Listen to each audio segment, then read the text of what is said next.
جیسے جیسے وہ پیسہ بناتے گئے ان کو دیکھ کے اور انویسٹرز آتے گئے، اور وہی ملیشیا تھا جو صرف ربر پروڈیوس کرتا تھا اور آج کہاں 220 ارب ڈالر کی ایکسپورٹ کرتا ہے. اور وہ تب جب کہ ان کا بھی برا وقت آیا، ان کے بھی وہ لوگ آ گئے جو ہماری طرح کے آئے کہ ملک میں آئے، بجائے ملک کے لیے پیسہ بنانے کے لیے اپنی ذات کے لیے پیسہ بنانے کے لیے آ گئے. اس کے باوجود وہ ان کی ایکسپورٹس دیکھیں 220 ارب ڈالر کی. اس لیے انشاءاللہ ہم ویلتھ کریشن اس کے لیے مدد کریں گے انویسٹرز کی کہ وہ پیسہ بنائیں، اور جب وہ ان کو لوگ دیکھیں گے پیسہ بنائیں گے، لوگ اور انویسٹ کریں گے. اور انویسٹمنٹ یاد رکھیں، انویسٹمنٹ کے بغیر ملک ترقی نہیں کر سکتا. ہم روزگار نہیں دے سکتے. ہمارا ینگ پاپولیشن ہے، ان کو روزگار کی ضرورت ہے. زیادہ تر باہر آتے ہیں، کتنے لوگ باہر جا سکتے ہیں نوکریوں کے لیے؟ تو اپنے ملک کے لیے ہم جیسی انویسٹمنٹ آنی شروع ہو تو انشاءاللہ وہاں وہ لوگ جن کو باہر نوکریاں ڈھونڈنی پڑتی ہیں، مشکل سے جاتے ہیں، لوگ بیوی بچوں سے دور ہوتے ہیں، فیملی سے دور ہوتے ہیں، انشاءاللہ ایک وقت آئے گا کہ ان کو باہر پاکستان سے نوکری لینے نہیں جانا پڑے گا.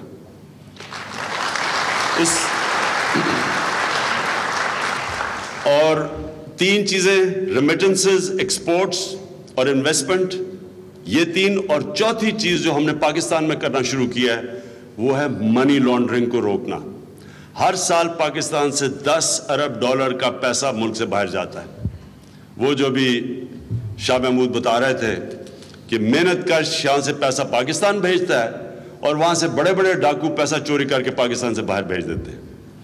ان کے اوپر ہم نے پہلی دفعہ ہاتھ ڈالا ہے.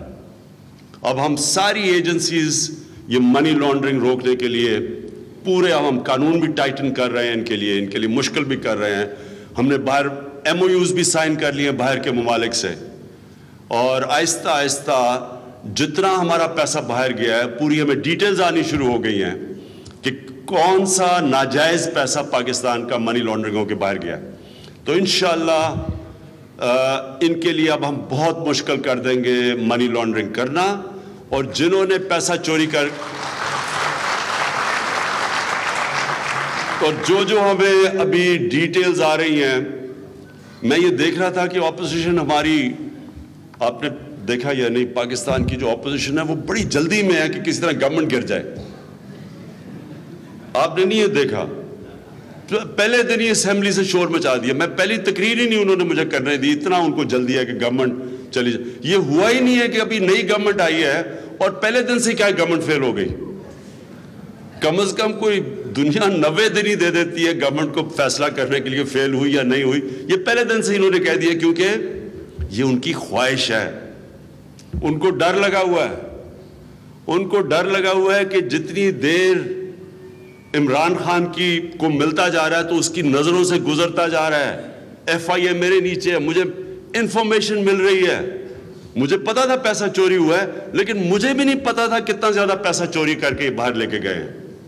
اب ان کو ڈر لگا ہوا ہے کہ مجھے پتا چلتا جا رہا ہے، اور جتنی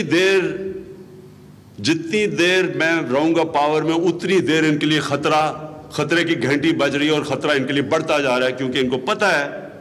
اور وہ جو سب سے زیادہ شور مچا رہے ہیں ان کو یہ پتا ہے کہ انہوں نے تھوڑی دیر کے بعد جیلوں میں جانا ہے.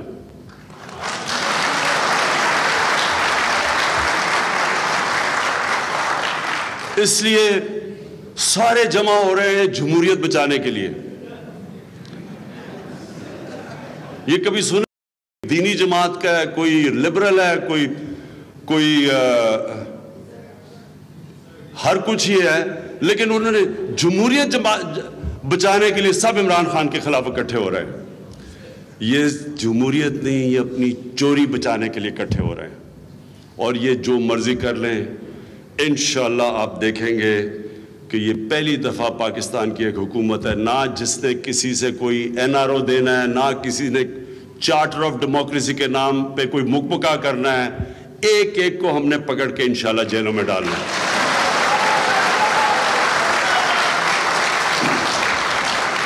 لیکن میں یہ کہہ دوں کہ میں کہتا ہوں میں نے چوروں کو جیل میں ڈالنا ہے اور اپوزیشن ساری کھڑی ہو جاتی ہے. میں تو چوروں کی بات کرتا ہوں، میں تو اپوزیشن کا نام ہی نہیں لیتا. میں نے تو ابھی تک کسی کا نام لیا ہی نہیں ہے. عجیب چیز یہ ہے کہ پہلے دن سے جب سے حکومت آئی ہے وہ سارے عجیب طرح جمہوریت کو بچانے کے لیے اکٹھے ہو رہے ہیں. ابھی تک ایک کیس ہم نے نہیں کیا. یہ آپ کو پتا ہونا چاہیے کہ ایک بھی نیب کا کیس ہم نے تحریک انصاف نے نہیں کیا. وہ سارے پرانے زمانے کے کیس ہیں. ابھی تو ہم نے کیس کرنے ہیں, وہ بھی ٹائم نہیں آیا, لیکن وہ پہلے سے ڈرے ہوئے ہیں. آپ کے لیے, سب کے لیے آخری بات, دیکھیں یہ کبھی نہ بھولنا کہ جو نعمتیں اللہ نے آپ کے ملک میں دی ہیں, میں نے ساری دنیا پھیرا ہوا ہوں, میں ساری دنیا پھیرا ہوں. میں آپ کو یقین دلاتا ہوں کسی ملک کو اللہ نے وہ نعمتیں نہیں دی جو ہمارے پاکستان کو دی ہیں. یاد رکھنا یہ ملک